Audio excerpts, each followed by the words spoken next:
Who's the best heavyweight in the world? Based on what I've seen so far, I'd say Tyson Fury. I'd say Tyson Fury right now. You know, I thought he won the first Wilder fight, and I think he's he beat Klitschko at a time where Klitschko was a reigning champion and undefeated for 10 years. Not that AJ's win over Klitschko gets diminished, but AJ took on Klitschko after that, and AJ also, although it was a more fun fight, was struggled more with Klitschko.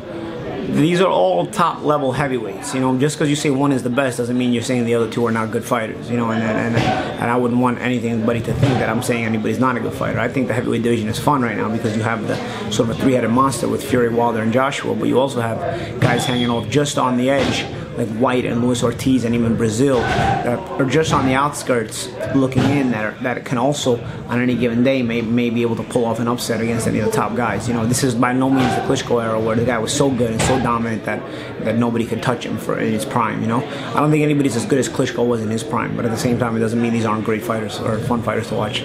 Paulie, is there such thing known as a lineal champ? Oh, I don't know. Is there? Because people say Tyson Fury is the lineal champ. He's the man who beat the man. Yeah. I mean, it's fun for fans to talk about, I guess. You know, I don't really. There's a whole value.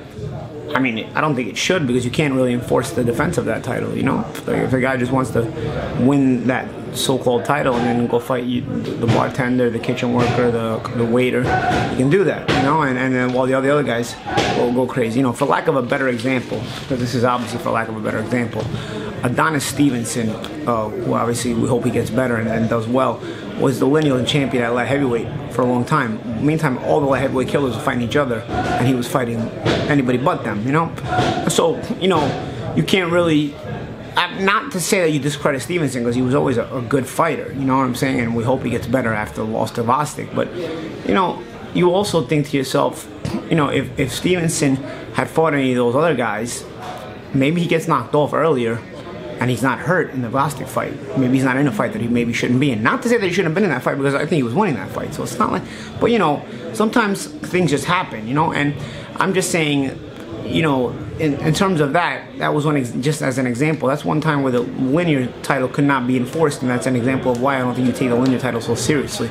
But yeah, it's something you talk about. It's something that.